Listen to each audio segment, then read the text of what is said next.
So, namaste, everyone. It's nice to see many friends here that I know from the past and new ones. So, it's a joy to be with all of you today. And our topic is growing the right magnetism. And Swami emphasized a lot that as devotees, it is very, very important for us to be a force for good in the world. And in order to be able to be that force, we need to attune ourselves to the divine. And when you follow a path and when you become disciples of a guru, there is a ray of blessing that the guru is also constantly sending to you, and it is always flowing through you. But there is an ask of us as devotees that how do we stay attuned to that ray? And this world is full of drama, and that is what Maya is all about. So, Maya is constantly on the prowl for good people. Yeah, she likes to play that Leela with us. And every time when our ego expands, then that is a time when the space for God in our life shrinks and our magnetism shrinks. And that is when we make mistakes in our life, which take us away from the path and which misaligns our attunement with the divine ray, the Guru's protective ray. And that is the time when we are opened up for negative influences and bad karma. And therefore, it is very, very essential for us, particularly when you are practicing such pure and high teachings like Kriya Yoga, which attracts great blessings, that you pay a lot of attention to protecting your aura and expanding your magnetism in the right direction. And there are many spiritual blessings and experiences that come to us. And it is not, in the beginning, there is something on the spiritual path called beginner's luck. And that is in some ways the divine encouraging us to practice more sincerely and showing us some of the fruits in very apparent ways. And so that beginner's luck can sometimes take us in the direction of ego. And we become a little like spoiled children who always want new toys and we are seeking experiences. But as we progress on the spiritual path, there comes a middle which is quite tough. And in that middle space, you don't have a lot of experiences because we have a lot of karma that we have accumulated over lifetimes, both good karma and bad karma. And so that karma plays out. And as you grow spiritually, it's like, life is like a school. Spiritual life is also like a school. So, kindergarten, it is easier. You just lift your gaze and you're sitting still and you see light and you can hear the sounds and it's beautiful.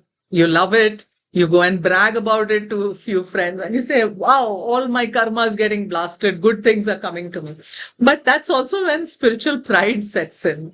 And when that happens, you drop your practice and you think it is you who's doing it. But actually, we are only children of the divine. So we constantly need to remind ourselves of that parent-child relationship with God. And it's not a punishing God, but it is what we set in motion.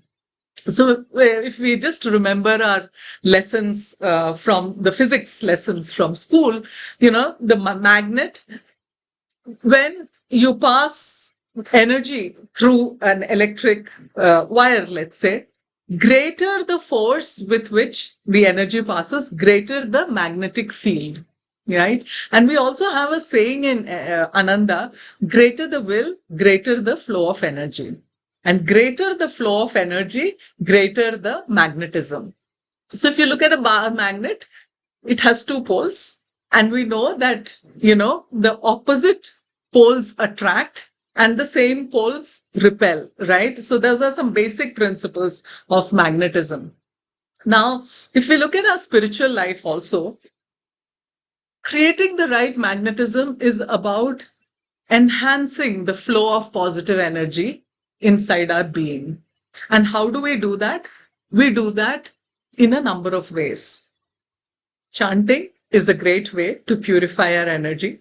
Meditation is a great way. Yoga is a great way. Satsang is a great way to do that.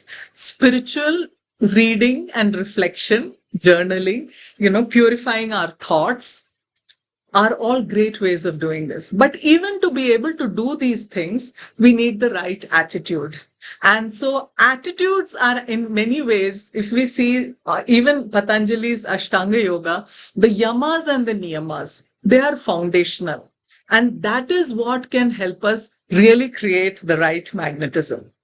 But if that foundation of truthfulness, our attitudes of, non-lying, of honesty, of not having greed, having purity of thoughts, all of these elements of yama and niyama are very fundamental. If you don't get that right, then you cannot progress on the spiritual path.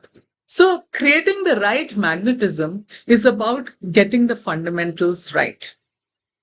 And so therefore, it's very, very important to be mindful of what is the kind of magnetism that I'm creating. For us, there is only one goal in life, actually, spiritually speaking, which is to attain that state of Satchidananda, ever conscious, ever new bliss. When we attain that state, then we are able to progress more consistently from there. And so therefore, we need to do the work. So I'll share a small story with you, which will help us understand how we can work with our karma, because that is the question, right? We don't know what our karma is, or sometimes we have seen glimpses of what it is from the past and present. But unless we work it out, there is no way that we can progress. And working it out is all about having the right attitude and being loyal to the teachings and the guru. And then they do their work. So creating that environment is really what creating the right magnetism is all about. So there is this story of Krishna, Arjuna, and the scholar. Some of you might be familiar with the story, but I'll very briefly narrate it for you. So one morning, Krishna and Arjuna were going for a walk by the river. And as they stepped out of their home, they saw a scholarly man sitting at the gate and looking very helpless and, just raising his hands up, asking for help. Arjuna is big hearted. He dipped his hand into his pocket.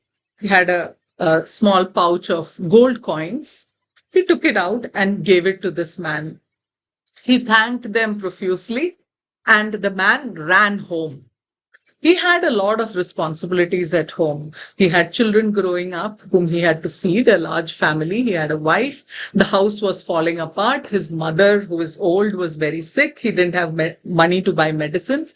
They barely had meals. So he was a very learned man, but he was in a very helpless situation in his life circumstances. He ran home with the gold coins and he had to run through a forest. He was so happy. He said, look what I've got, look what I've got, and in joy and bliss, and God is great. He was running through the forest.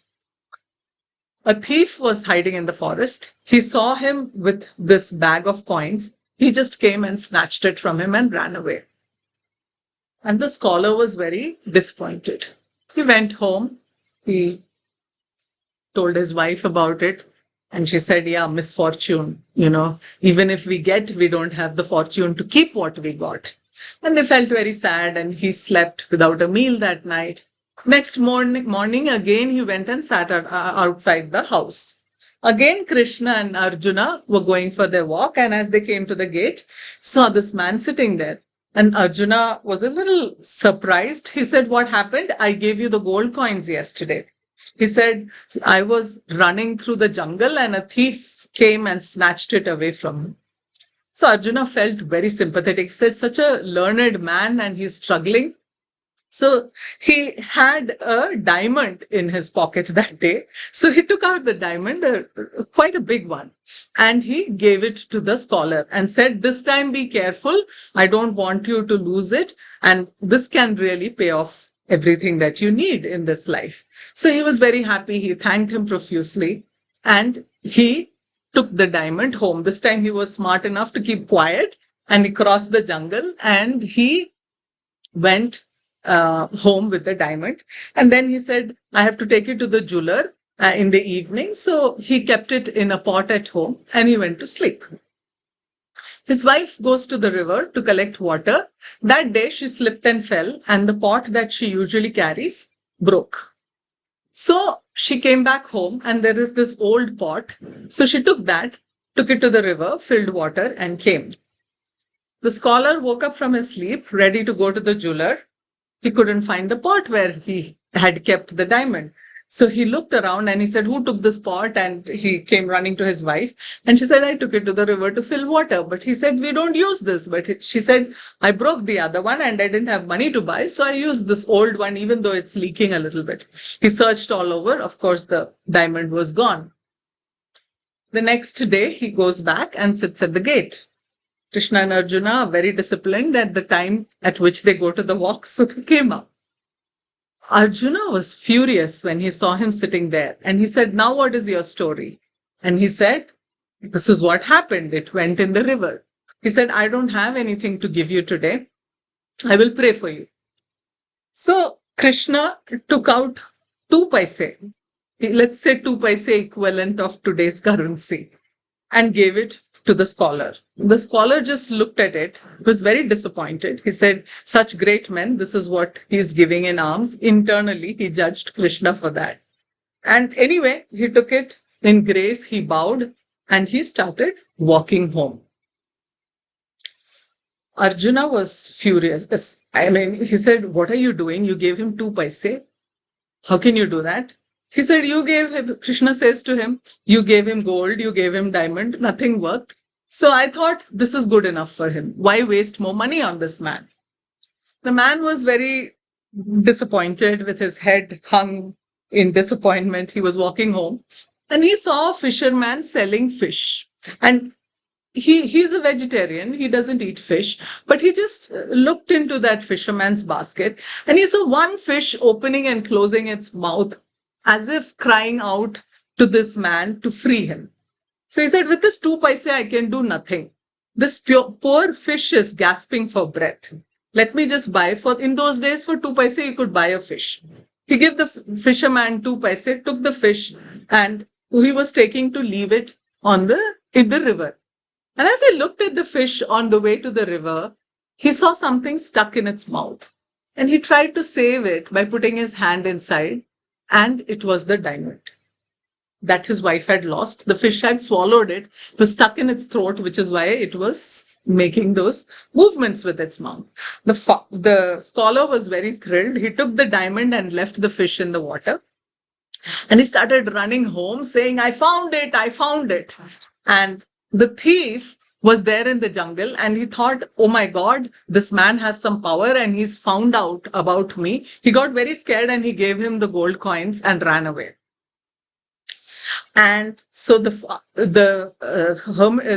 scholar was super thrilled. He now had his diamond and his gold, and he went home and told his wife the whole story. They went to the jeweler, got the money. He thought, I should do something good for other children of the neighbors also, not just my own children, now that I have all the money. So he was thinking expansively. Next day morning, he went and sat by the gate. Krishna and Arjuna walked out and he started jumping in joy and he told them what happened. And Krishna just gave him his blessings and said, good things will come to you, and told him to go and live his life. But Arjuna was perplexed. He said, you gave him 2 paise and his fortune changed. So what's wrong with me? And he said, there's nothing wrong with you. The thing is, the scholar's attitude was not right in the beginning. He was only thinking about what he would do with the money for his family, himself. But when he was in the doom, right at the bottom of his moods and situation, he thought of helping the fish. And that from that moment, he set in motion some good karma. Sometimes, as we go through life, when we are in a negative pull, it just takes one little thing and it can slowly pull you out of the delusion or the bad karma that you're going. So it takes very little of a shift in energy, but it is about creating that right magnetism and the positive attitude so that it can align our energy to the divine ray and lift us, and great things can happen. So when we think about creating the right magnetism, it can be for health. Now, many of us may be suffering with some illnesses, and all illnesses have spiritual reasons. There could be something from the past which needs to shift. And like that scholar, we need to do some things to shift our energy patterns, whether it is health, whether it is wisdom. Wisdom, again, it's not about having a lot of knowledge and hoarding it, but sharing it with others. If you're gifted on wisdom, share it with others so that they can make their lives better, right? And then you get pure wisdom, which can have a great influence on the lives of others. And that is how you set good karma in motion. The same principles apply for attracting prosperity. There is a divine abundance. And so that abundance, we don't have to be beggars. Master said this again and again. Remember that there is a cosmic abundance and you all are princes and princesses. You're children of the king. So never come from a consciousness of poverty and lack and looking at what can benefit me and, what can I have? How can I have more? No, always remember that all of this is a flow. And it is about setting in motion great things which can inspire and help others also to uplift consciousness. So that sense of expansiveness is the kind of magnetism that we want. And greater that flow of energy, as long as you purify your spine and your energy, then greater will be your magnetism and greater is your capacity to be an instrument of these great teachings for others. In many ways, each of us have very different dharma and karma in each lifetime. So, but it is possible for us to do small and big things to make a change in the world and be a bearer of light in the world. And always come from that place of abundance. The limiting thoughts come, the negative thoughts come. They constantly thwart the energy currents in our being. But it is about how can you create a more positive flow. Sometimes you just feel very angry. Take out a harmonium and chant. And you'll see how the heart, because heart is the seat of anger, heart is also the seat of devotion. So immediately it helps shift that energy from a negative flow into a positive flow and creating a positive magnetism. It's the same thing about any emotions that are disturbing, or it is the same thing about the ego, which can go towards pride or it can go towards humility. When it is humble, a lot is possible. But the moment we have pride, it's like a balance sheet. We are offsetting our good karma by having these negative emotions play on us. So always be very, very mindful internally of your own energy. And that is spiritual progress. Spiritual progress is about being able to recognize in the moment, right when you're doing something wrong, that this is wrong and I should not do it. Sometimes good to know in advance, but in the moment also, if you're getting upset and you're about to shout and scream and then that thought is coming, which means it's great, you're making good progress. And it is about listening to that voice and responding and changing your energy right there in that moment. Because see, magnetism also is very powerful. So when you have spiritual magnetism, you can attract whatever you set your mind on, unlimited, abundant possibilities. But it works equally on negativity also. So when you think harm to someone, instantly harm can happen to that person. And in that way, you're creating permanently bad karma for yourself in this lifetime. So even the negative things that you think about others can cause harm. So that is the danger of the spiritual path. So therefore, as you progress, it's very, very important to every day purify, cleanse your energy to make sure that you have a positive field around you. And everything that you do is creating a difference from now on into your life. That's really what matters when we are trying to put one's foot in front of the other on the spiritual path. And there is great grace behind us from the Guru. So, tuning into that grace, expanding our consciousness, uplifting our energy, and being expansive and positive in our magnetism is what will help us achieve both material and spiritual goals. So, wishing you great success and happiness on this journey. Jai Guru.